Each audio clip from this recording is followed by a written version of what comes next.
세계 곳곳에서 균열이 심화되고 있습니다. 러우 전쟁, 중동 갈등, 그리고 대만 위협 등 많은 이들은 세계가 미쳐간다고 말하죠. Our world is becoming unhinged. 하지만 냉정하게 보면 사실 우리가 당연하게 누려왔던 평화가 이례적인 것입니다. 역사적으로 세상은 언제나 힘의 논리와 적자 생존이 지배해왔습니다. 과거의 평화는 미국이 세계 경찰을 자처해왔기 때문인데요. 그러나 지금은 미국이 스스로 그 질서를 해체하고 있습니다. 오늘 영상은 미국의 관점에서 왜 이러한 선택을 할 수밖에 없었는지, 그리고 현재는 어떤 목표를 갖고 움직이는지에 대한 본질을 분석합니다. 지난 70여 년간 미국은 세계의 경찰 노릇을 자처해 왔는데요. 중요한 건 이게 단순하게 호의가 아니라 국익을 위해서였다는 겁니다. 미국은 먼저 전 세계 무역량의 80%가 오가는 바닷길을 해군을 통해 장악했습니다. 그리고 이렇게 해상 무역에 안전을 제공하는 대가로 중동엔 석유를 달러로 결제하게 만들었고, 동맹국들에게는 미국 주도의 질서를 관철시켰죠. 동시에 미국은 구조적인 무역 적자를 통해 달러를 타 국가들에 공급했는데요. 이렇게 미국이 물건을 사주고 밖으로 내보낸 달러는 전 세계 경제를 돌리는 유동성이 되었고, 여기에 투명한 금융 시스템까지 더해지며 달러를 그 누구도 대체할 수 없는 유일무이한 기축통화로 만들었습니다. 전문가들은 이를 과도한 특권이라고 부르는데요. 보통의 국가는 외화 빚이 쌓여 보유고가 바닥나면 경제 위기를 맞지만 미국은 다릅니다. 갚아야 할 빚 자체가 자국 통화인 달러이기 때문이죠. 미국은 그저 달러를 발행한 것만으로 이 위험을 차단할 수 있었습니다. 또한 전 세계가 무역과 비축을 위해 달러를 필요로 하기 때문에 미국은 가장 낮은 이자만 주고도 전 세계의 자금을 끌어다 쓸 수 있었죠. 심지어 기축통화는 자국 내 물가 상승의 압력을 전 세계로 분산시킬 수도 있는데요. 물건을 수입하여 달러를 공급하는 과정에서 인플레이션 역시 분산되는 효과를 갖는 겁니다. 기축통화의 위력은 글로벌 위기 상황에서 비로소 정점에 달합니다. 위기 속에서 투자자들은 가장 안전한 투자처인 미국 국채를 찾는데요. 이게 달러의 가치를 지탱하는 동력이 되는 것입니다. 여기에 세계의 금융 결제망을 통제하며 특정 국가를 퇴출시키는 이 금융을 무기로 활용하는 방법까지 더해지며 달러는 대체 불가능한 권력이 되었죠. Foreigners want dollars to finance their international transactions. They're willing to lend to us at low interest rates in order to acquire those dollars. 요약하자면 미국은 압도적인 군사비와 무역 적자라는 비용을 감수하는 대신에 기축통화의 특권을 손에 넣은 겁니다. 그리고 이 특권이 가져다주는 이익이 그 비용을 압도했었죠. 그런데 영원할 것 같았던 이 시스템에도 균열이 발생하고 있습니다. 과거 달러는 기축통화이기 때문에 구조적으로 강세를 보였고, 이에 따라 미국산 제품들은 가격 경쟁력을 잃어갔는데요.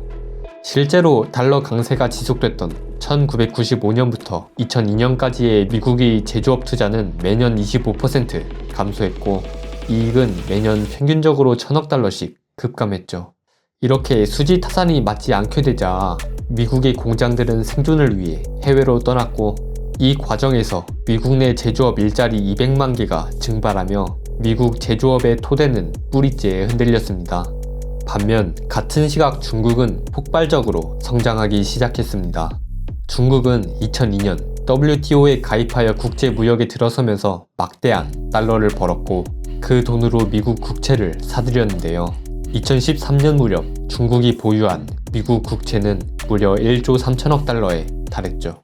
즉, 중국은 미국에 수출을 하면서도 미국의 재정 적자를 메워주는 금융 공급자가 된 겁니다. But now it's the Chinese who are lending money to rich Americans. Welcome to the strange new hybrid country of China and America. I call it Chimerica. 하지만 이 공생은 오래가지 않았는데요. 중국이 미국 국채를 팔기 시작한 겁니다. 중국은 2013년 이후 미국채 보유량을 지속적으로 줄여왔는데요. 2025년 기준 중국의 미국채 보유량은 약 7,500억 달러로 2013년의 절반 수준입니다. 여기에 더해 미국의 적자가 감당할 수 없는 수준으로 치솟자 글로벌 중앙은행들 사이에서도 변화가 일어났습니다. 달러 비중을 줄이기 시작한 겁니다. 인베스코의 조사에 따르면 글로벌 중앙은행들 중 무려 72%가 달러의 장기 전망에 부정적 영향을 미친다고 답했죠. 그 결과 세계 외환 보유고의 달러 비중은 70%에서 현재 58%까지 하락했습니다. 미국 패권을 지탱하던 금융 구조가 약화되고 있는 것입니다. We simply cannot sustain as a country a $2 trillion deficit. The interest rate, just the interest on the national debt, now exceeds the Defense Department spending. If we don't do this, America will go bankrupt. That's why it has to be done. I'm confident at this point. 더 위협적인 것은 중국의 야망이 이제 세계의 공장에 머물지 않는다는 겁니다. 중국은 2015년에 Made in China 2025라는 국가 전략을 발표했는데요. 여기엔 AI, 반도체, 로봇 등 10대 첨단 분야에서 2049년까지 서방 선진국들을 넘어서겠다고 명시돼 있죠. 全世界第一大制造国，这条路是走对了。中国是现代化，还要继续把制造业搞好，制造业技术要自己掌握，这样中国式现代化呀才能够真正实现。希望寄托在你们身上。 게다가 Made in China 2025에는 국민 융합을 반복해서 강조합니다. 이는 민간 기술을 군사 무기로 산업 지배력을 공격 능력으로 전환하겠다는 거죠.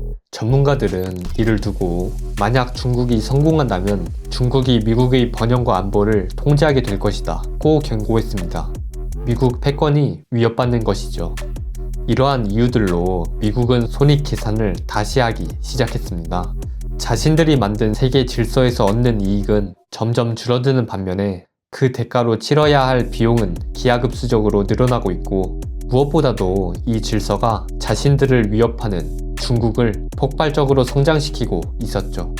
그래서 결국 미국은 현재의 세계 질서가 더 이상 국익에 부합하지 않는 것으로 명시적으로 규정했습니다. 이는 지난 70여년간 국제사회를 지탱해온 미국의 대전략이 완전히 전환되었음을 의미합니다. 새로운 미국의 대외전략은 크게 두 개의 축으로 구성되는데요.